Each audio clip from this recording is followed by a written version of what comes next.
All right, everyone, welcome to Shanghai. Who would have ever thought AFL would be able to say that and play a competition game for points here in China? Welcome to you all. This is a really big day for AFL as a code, Port Adelaide as a club, and also the Gold Coast Suns. It's if you like, a calling card, a sign of respect to China and the Chinese community that AFL is serious about building bridges between Australia and China. Remember, China is our biggest trading partner. It's our largest source of international tourists now, growing at 24%.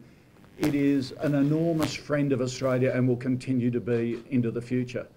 And for Port Adelaide, it's been seen as an opportunity to build bridges commercially and through sports diplomacy. For us, the game is an important calling card. It basically does show a sign of respect and that we're committed for the long term. This is the end of a four-year learning experience for us as a club. 4 years ago, we were, I think, fair to say, in many of your eyes, a bit of a financial Koch case and a blight on the AFL. In those 4 years, we've tried to turn it around and really make our members and supporters proud of our club, and also build a financial model that underpins a club that ensures that we can pay 100% of salary cap and 100% of football department spend, soft cap spend.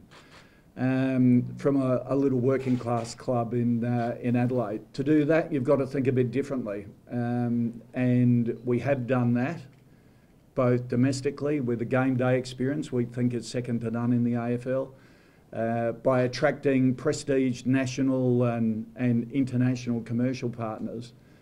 And we've really steadied the ship. But to grow our club, we need to think a bit differently, and we need to think a bit outside the square.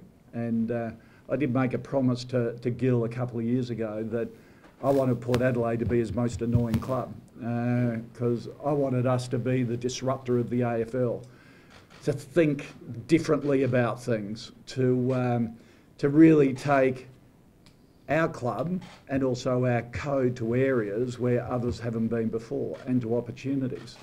To grow a financial base of a club traditionally is all about, sort of seems to be, buying pubs or pokies or whatever. We think that's a really old-fashioned model, and there is a new age of doing sport. We think we've always set ourselves a benchmark, and not saying we're there, got a long way to go to be a globally best practice sporting organisation. And I think Shanghai is one of those steps along the way. I've got to really say a big thank you to the AFL, to Travis and Gil and the Commission. It was really important, even though we've been on this journey for 3 or 4 years, learning about China, having our business lunches in Hong Kong, building our network of contacts, bringing the game, a broadcast deal on CCTV. It was really important to get the AFL involved again because of respect and trust and commitment of doing business here in China, and they have been incredibly supportive. And an unsung hero, I think, of this game is Dave Stevenson, who has really been the point person for the AFL in bringing this together. We've learnt a lot. We've made a lot of mistakes, thankfully small ones, but that's part of the progress of doing something that no other domestic competition in the world has done. Yes, there are international competitions that play in China, but no domestic sport, no NBA, no EPL, no Major League Baseball has ever actually played a game for competition points as part of a domestic competition here in China. Now, there have been times where we've thought, we know why, but we've worked through those issues. And I think, as you've seen from the stadium, it's come up a treat. We've got to really pull off Sunday and make it a success, and hopefully make this game in China and in Shanghai one of the marquee events on the AFL calendar each year. So again, if I can reiterate what Trav said, thanks for coming and supporting us. It's a big step and we really appreciate the support. Just hand over to my good friend Koch for a few words. Thanks, Koshy. Appreciate that. See, we're back in love. That's what brothers are like. We stopped dating momentarily, but let me tell you, that kiss, you just can't leave that kiss. Firstly, let me start by congratulating David and Keith on this whole venture. I love the word aspirational. I love it. And you have to give 100% marks to the Port Adelaide Football Club for such an aspirational decision and the wide vision to take this on. It is more than difficult. I had a crack myself 10 years ago in another sport, and it's a real challenge, enormous challenge. So for a footy club from Adelaide to even think of the idea, let alone execute the idea, is a real feather in their cap. So congrats, Koshy and Keith. It's a tremendous effort. I'd also like to obviously acknowledge and thank the AFL. I know behind the scenes for a long time, Travis Old and Dave Stevenson have really worked the hard yards to bring this into reality. And I do know that in the early days there was lots of naysayers within the AFL, but those two guys pushed on and pushed on and pushed on and made this into a fantastic event this weekend. I know it will be. It'll be outstanding in every metric you want to run over it. Also, from our point of view, we're very fortunate on the Gold Coast in the sense that tourism is our #1 industry, and proudly so. And our biggest intake of tourists, 1 million of them this year, will come from this country, will come from China. So it's a bit of a double win for us because our local member, tremendous Sun supporter, is also the Minister for Tourism in Australia and, of course, importantly, the Minister for Trade. Once again, I'd really like to thank Minister Shawbo and all his staff at Tourism Australia who have helped so much in bringing this to reality as well. They are a great partner of this event. They do a terrific job for tourism in Australia, which is such a vital industry, certainly in Queensland and very, very much so in our little home city of the Gold Coast. It's also true to say that we've got a great Chinese connection and have had for some time in Huawei. Huawei are a really exciting sponsor. All our playing group had the privilege yesterday of visiting one of their 16 R&D centres I've got located throughout the world, where they had a casual 10,000 people yesterday working on one project, as you do, of course. We've got that back at the Gold Coast Suns, but we don't talk about it. We keep it quiet because AFL will stop funding us. No, they have been a tremendous partner, and we're really excited that we can give them something back by being here this week. It's been a real fill-up for them, and we appreciate that.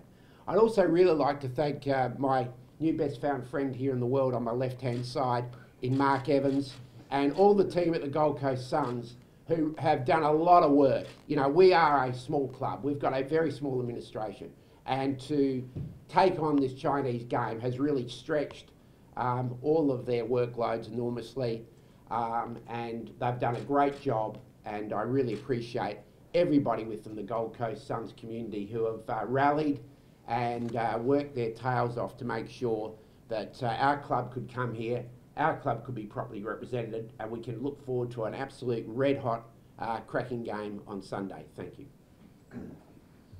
Any questions? Just talking about your backdating, great to see, but you said this is a natural fit for you two guys, given the tourism of the Gold Coast and that Port Adelaide's made the running to come to China. This is going to be an ongoing derby. Look, I said we were dating, I didn't say that. We're not going to marry, we're not going to consummate anything. Look, I rang Cocho originally because I've known him for a long time. He's brought VA supercars up here. When I approached the AFL with the idea of playing a game in Shanghai, I sort of wanted someone who knew the place, had a big vision, which was great. And Tony has certainly embraced that enormously. In terms of ongoing, let's get over this game first and make sure it is a huge success. Sort of China is a joint venture between the AFL and Port Adelaide, and sort of future opponents will certainly decide after this game. So that hasn't been decided yet. There are a number of clubs interested, a number of state governments who have said, hey, you know, we'd be very happy to be involved in future games, including sort of Queensland and the Gold Coast. So that's a decision for after we complete the game. Tony, how keen are you to make this a long-term thing between Port and Gold Coast in Shanghai?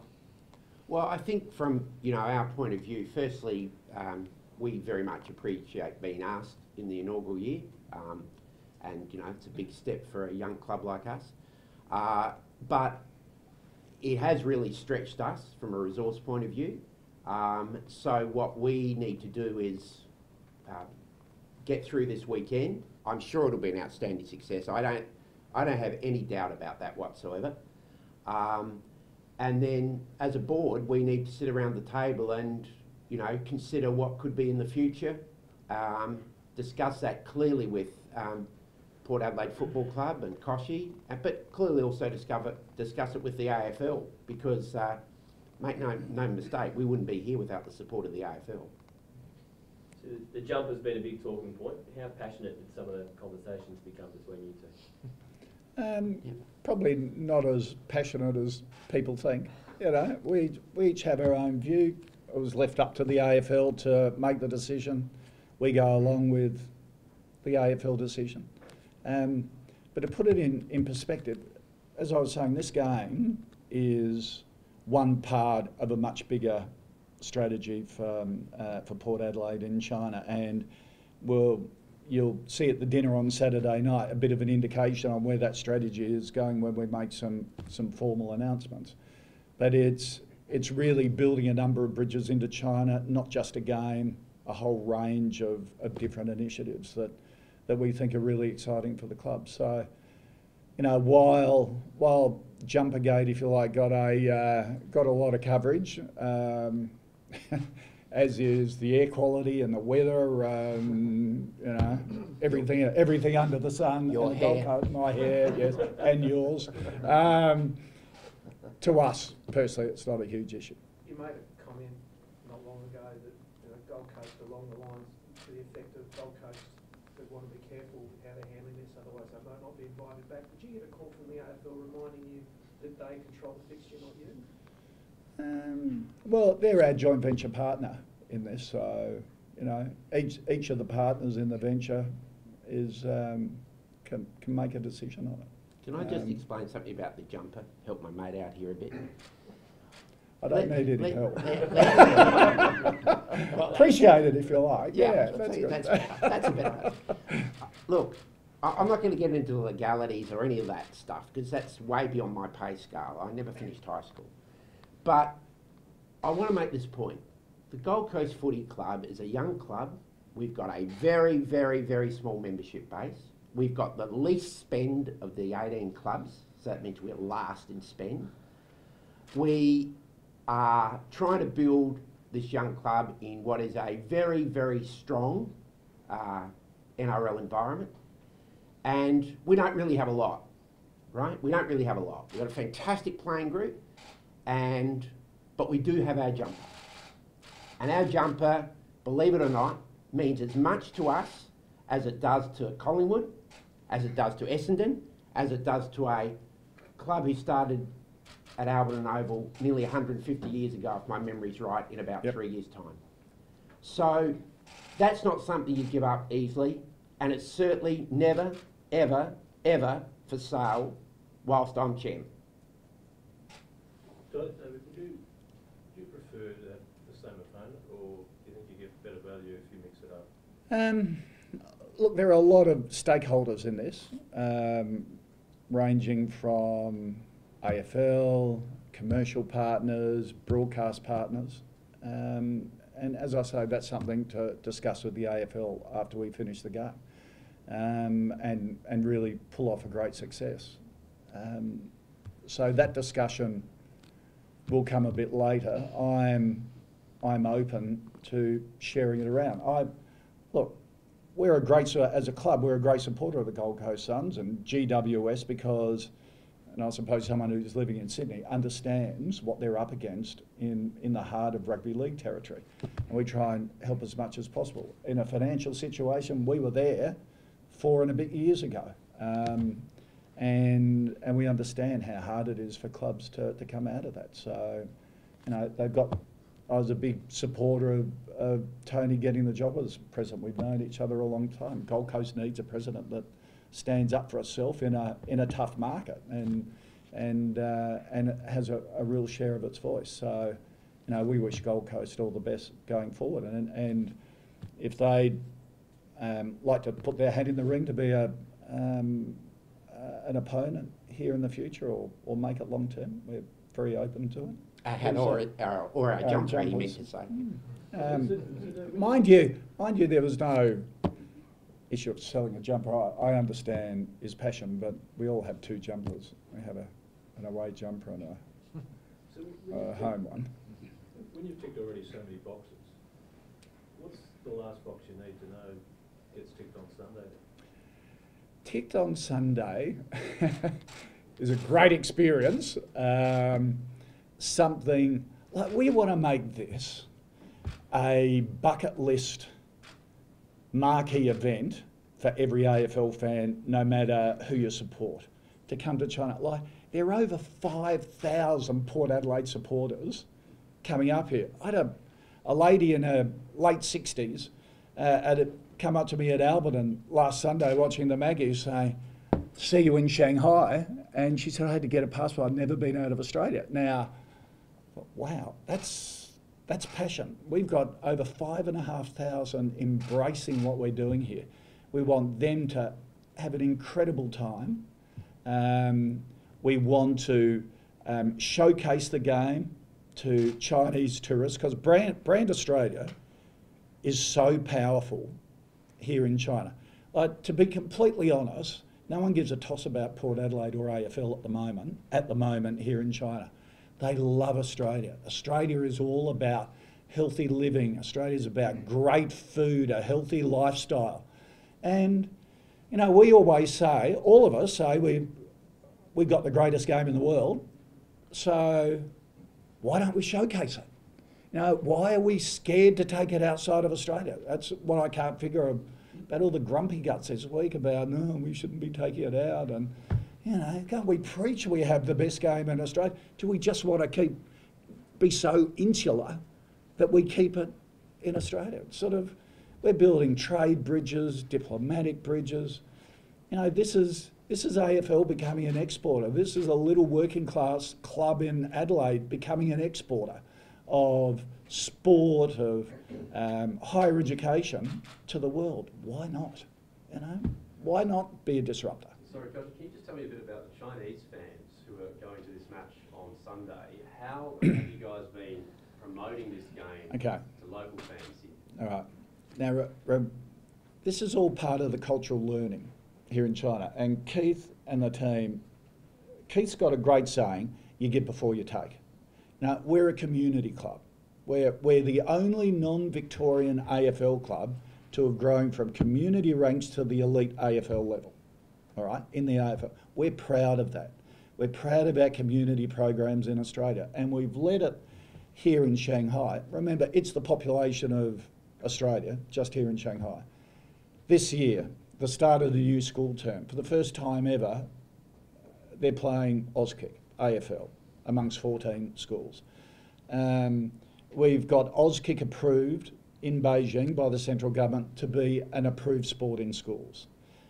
We've got it on television, on CCTV, and now Shanghai TV and Guangzhou TV. Understand, CCTV is like the ABC of China, but each province, which is the size of Australia, has its own television network, which is really powerful.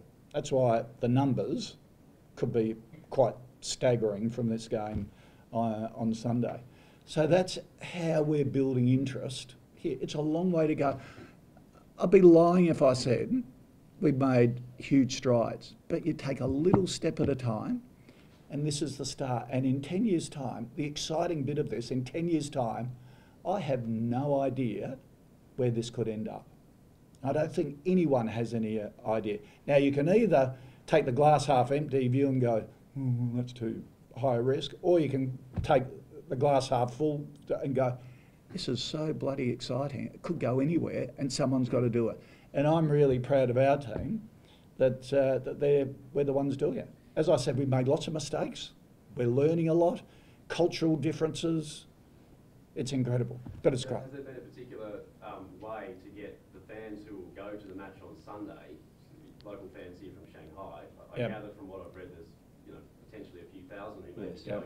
Has there been a particular way to get them to take interest in this game that's actually happening on Sunday? How do you get them? How do you get tickets and so forth to the Chinese fans? So we've lent very heavily on our partners here to promote it within their networks. So it's the school programs that we're involved in, the established football programs that are in place through the AFL and Port Adelaide here, and our partners. So we think there'll be about between 3,000 and 4,000 local Chinese supporters here. We're doing our best to give them the merchandise and and a little bit of an idea about how the game is played.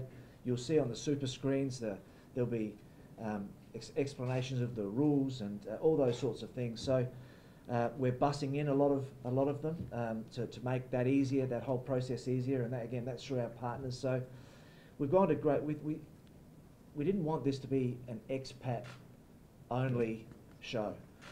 Our whole strategy from day one has been about making a meaningful impact in China for China, and I think whilst there's great interest from travelling Australians, which is terrific, I think over the as we grow over the years, that balance will start to shift, and as we start to get more traction inside the Chinese market. And see, sport's not big here. Well, that's one of the big learnings. Sort of remember a meeting we had with a Chinese minister and said, what do kids do for Saturday sport? They go and have tutoring for English or piano lessons or something like that. They don't do it. And so his advice was, promote it as Australia's game, do school camps rather than Saturday morning sport, school camps during school holidays, but also say only English will be spoken. So mum goes, oh, it's Australian, it's healthy, and it'll improve little Johnny or Jenny's English. Is those little things that you've got to learn. And China, we love celebrating as a community, going to big events together, and being a tribe at an AFL game. Culturally, that's not it here in China, so we've got to learn that. But Chinese government has made sport a big priority in the next 5-year plan because they understand it develops relationship skills, teamwork and things like that, and we think we can really ride that. Speaking of footy sense, is this a dream come true for you? It is. I love this club. I love it with a passion. It's a family passion, like every other AFL fan. And the passion has been to make Port Adelaide great again, and to make Port Adelaide a sustainable, to be as well resourced as any other AFL club in the competition, and that's what really drives us. This sort of thing. Second one, is there an ultimate goal? I know you said you can't even fathom where it ends, but have you got some idea of, in your mind, where this could be in 10 years?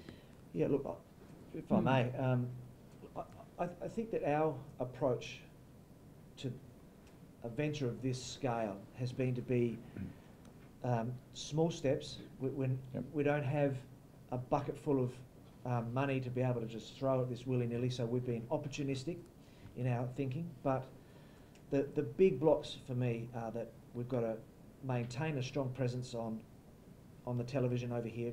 The game needs to be seen. We can only come back physically once a year to play. So I think that we've got to maintain a presence on telly. I think we have to commit to the game long term, and that's a conversation that we're having. I think that is a really important statement. I think we've got to continue to build our in-schools programs, and we'll do it school by school, if you like. Right now, Port Adelaide is employing 4 national Chinese coaches who are teaching the teachers in school who we've developed, and I think that schools program can grow exponentially as we go into different regions. The other thing that I think is really interesting at the moment is there's 20 partners, commercial partners that have come from the Gold Coast and from Port Adelaide and the AFL who are connected to this game. 12 of them are Chinese and never had any involvement with AFL before. Each one of those clients and partners brings an agenda to explore the game and Australia and our clubs in a commercial sense and in a game sense. That talks to growth. That means this thing's going to go in all sorts of directions. It already is. We'll be talking a little bit more about that over the next couple of days, but it's incredibly exciting because what we're finding is our Chinese partners look at AFL and our clubs as opportunity. It's new, it's exciting. They like the idea of it, and they're looking to explore it. And it's their way of connecting with community, the Australian community through footy. And Keith was talking about things that just come up and you can't foresee. With the Brisbane Lions game, middle of June, there are 25 high net worth Chinese individuals coming to the game, and before the game, 5 Australian companies are going to, young startups ranging through to existing agribusinesses, going to pitch for investment to these high net worth individuals. So here's an AFL club matching Chinese investors with Australian business opportunities to help those businesses grow that are struggling to get support in Australia. So those sort of things, you never know where they'll end up. Keith, it was quite a turnaround to go from here in April last year to this game. So where do you need to lock in what you can do next year? Yeah, well, I think that, in my view, the sooner the better. I think that this game is an enormous statement of intent of the code. It's not an easy process. There's a lot of people on the ground involved in this venture. The Chinese think in centuries. They don't think in years. And so they value commitment and long-term vision. And I think that one of the most significant things that we can do is, as a code, is to say China's part of the agenda for us. And I think that let's make this an outstanding success. Let's show the Australian community and the Chinese community what our game's all about, and then very quickly lock in the long term. And next year is Australia Week in Shanghai around April, May, which is where we announced our strategy this time last year in April. So it would be terrific to be part of that open or close Australia Week. David, you talk about relationships. You and Tony go back a hell of a long way, and you talk like your brothers. How serious did the Bluey get between you two in the lead up to this? You're sitting here very, very happily now, but I've just recovered from the surgery. Thank you very much for bringing it up. 47 psychiatry sessions and you blow it in 1 second. Yeah, it's like brothers. You have your spat and then you get over it. I'm a bit worried about this dating you're doing now at Albany with the 60-year-old woman. You didn't tell me about that. I feel like I'm being stood up again. I think that there's a much bigger game to be played, and both the chairmen have spoken about that. and we understand it. It was a small moment in a very, very, very big game, and you know, I think that the Gold Coast have been fantastic on the way through. This game means an enormous amount to the region and to both clubs. So, you know, I think that's past and buried and done. We're all focused on making this a showcase event that we'll all be proud of, and I think we're a long way towards that. So who would you feel if another club came over the top of you? And David talked about having other clubs that can... I've got 17 clubs over the top of me in lots of metrics, so I'm used to that position. And there's only one way you can go from there, and that's up. But look, the fact of the matter is, it's his invention. He had the aspirational vision to come up with the idea. So I respect fully that he should have a major say in who their partner club is in this venture. I'll add one thing to that. Our clubs are on a different part of journey from inception. We're 7 years in the AFL, 9 years since the club was formed, compared to 147. When it comes to the game in Shanghai and the China exposure and project, Port Adelaide have rightly led this for a number of years. We've only had a short time to be involved. Some of that has been difficult for us. And I would think if there's an opportunity here for Gold Coast to come back in future years, then we could be a proper partner at the table and do a lot more. Like David, I see sports diplomacy as being a great way to connect people, and you think about what there is attracting at the Gold Coast for business, for tourism, for education. We have a real chance as a club to try and help that and help all of our community prosper. And that can only be good for us, it can only be good for the game of AFL, and ultimately if we do that properly it'll be terrific for Port Adelaide as well. Mother's Day can often be the graveyard fixture in the AFL scheduling. Are you concerned, or would you want it going forward to be getting more prominent time slot? Oh, look, we've there are some limitations with the ground at the moment, and each year we'll keep improving the stadium, we would hope we'd leave it up to the AFL. We think it would be a success anyway. As I said, I would love to play during Australia Week in Shanghai next year when the Prime Minister is here and Chinese President here. The fact that Premier Lee came into our change room and met players and learnt how to handball on his state visit 6 weeks ago was an enormous shot in the arm for us here in China. To be able to have those Chinese leaders to our game next year during that week would really set it to another level. So there are some there's also some practical issues that we always have to consider. You know, weather here in Shanghai gets pretty difficult in June, so early May is probably the ideal. April, May. You have to factor in the bye because it's unfair for the players to have to get here and back and play again. So that needs to be factored in. So the AFL have to consider that. Then there's all the other associated activities that other stakeholders are planning. So they're not easy decisions. You know, the lights at Zhangwan, I'd love to see lights at that stadium over time. I think a night game here in the next 5 years would be a brilliant spectacle, but one step at a time. Yep. There's one other thing we should talk about, and that is there's an amazing set of logistics to get both teams in the AFL and broadcasters and supporters here to deal with all of the local issues to make sure we have a great event. But from siren to siren, everything is real. This is for real points, and that is what will make this so exciting. And we're going to see two teams, both very bold in the way they play, both very exciting, and if both teams play at their best, we will get an absolute cracker game of football.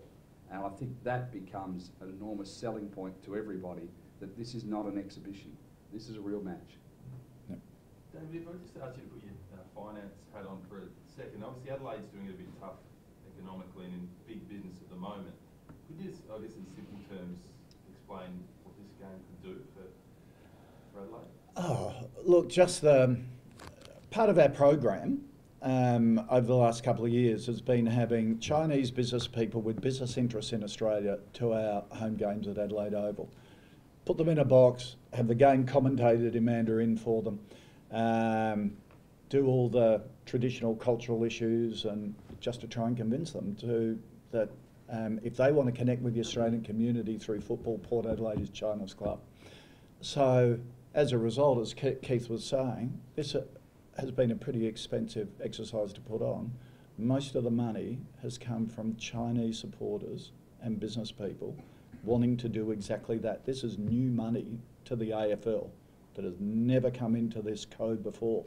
And we're starting to see it with other clubs, with Chinese sponsors and coming and backing them. And if we played some small part in that, in sort of being able to showcase the game and for other clubs to benefit, we're really happy to do that. But for a state to bring Chinese investment to it could be enormous for it. And our plans as a little organisation, you know, just the fact that we're one of the biggest employers in Port Adelaide, which is a pretty working class area, we're really proud of that. And our plans for the future are that we're going to be a much bigger employer and a much bigger contributor to the economy there by bringing in all sorts of different industries. So do you, Tony, there's a lot that can happen for you and for the Gold Coast? Well, you know, one of the great things about this game from our point of view is the tourism link. And we're trying to get ourselves known on the Gold Coast, and we're trying to get particularly young people to start to follow AFL and support us.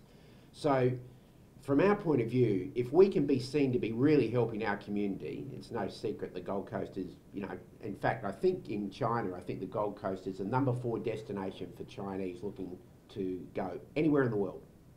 So this is a really good connection in terms of helping our community build the tourism platform with what is our biggest growing tourist partner. So if we do a really good job of that, we're hoping that that builds the trust and development and the future between our young community and our young club. It's just a natural fit. And so from our point of view, that's the #1 priority, as Mark rightly points out. There's an enormous educational piece in the Gold Coast. There's 25,000, I think, students on the Gold Coast come from overseas, a big section of whom come from this country. So there's all those possibilities as well. So we're just trying to help our community grow. It's a relatively small city, only 600,000 people. So anything